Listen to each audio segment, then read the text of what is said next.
Now we will have Dr. Janice Weinman, the CEO and Executive Director of Hadassah.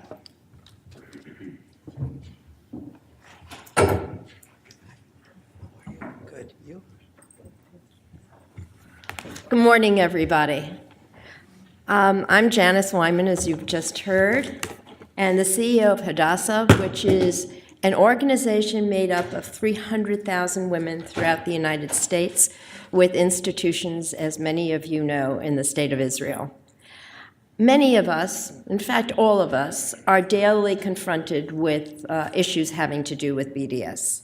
Whether it's stories we hear about campus incidents, whether it's community stories we hear about people in a neighborhood wanting to change the buying powers of their local retail store, whether it is elected officials who have not yet been completely immersed in what the issues and implications are of BDS. It surrounds us in every part of our daily lives.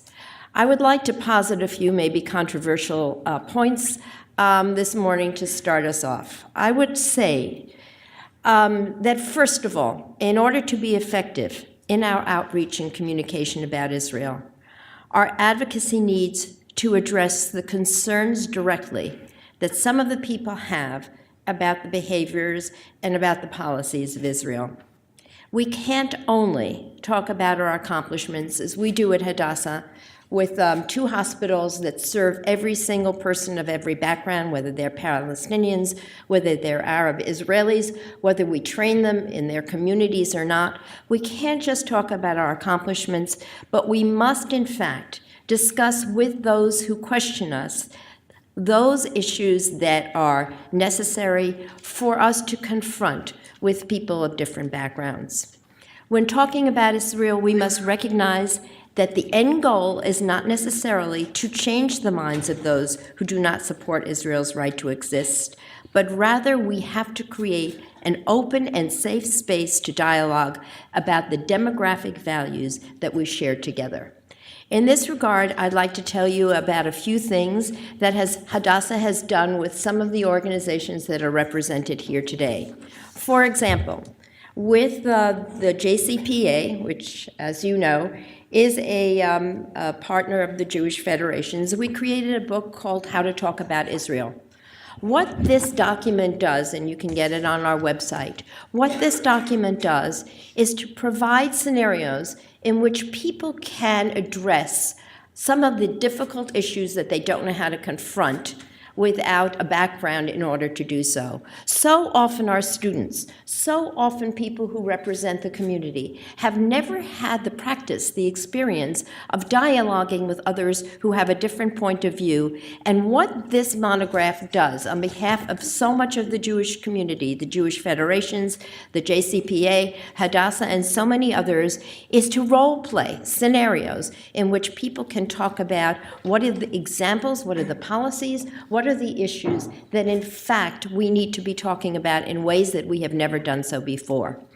A second thing that I would like to tell you about is a joint program that Hadassah has done with the Hartman Institute. For 1 year, we have lay leaders learning about the confrontations between the Palestinians and the Israelis. For 1 year, people are given the opportunity to understand the history, the demographics, the geography of the relationship between Israel and Palestine. And in that regard, the focus on BDS becomes so central and becomes more extended in what the implications are, what the dynamics are, and what the issues are that we don't really delve into if we don't, in fact, have those continued dialogues. So what I would like to say is really, it is time that all of us really confront the issues, not from wanting to convince, but wanting to converse. And I think that this opportunity today is a wonderful example of the ability to do so. Around 10 years ago, when I was the lay leader of the Jewish Community Relations Council of New York, I had the opportunity to work with the controller of the state of New York and the controller of the city of New York.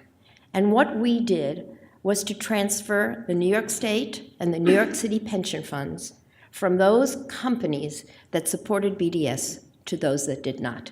It was a momentous moment.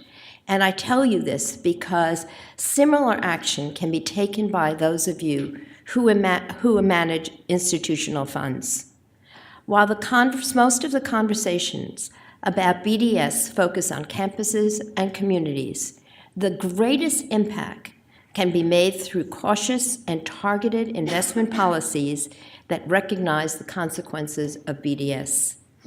We commend JLens for addressing this issue, and we thank Julie Hammerman for including all of us in this conversation. And on behalf of Hadassah, we really thank you for your courageous foray into this particular topic. Thank you all very much.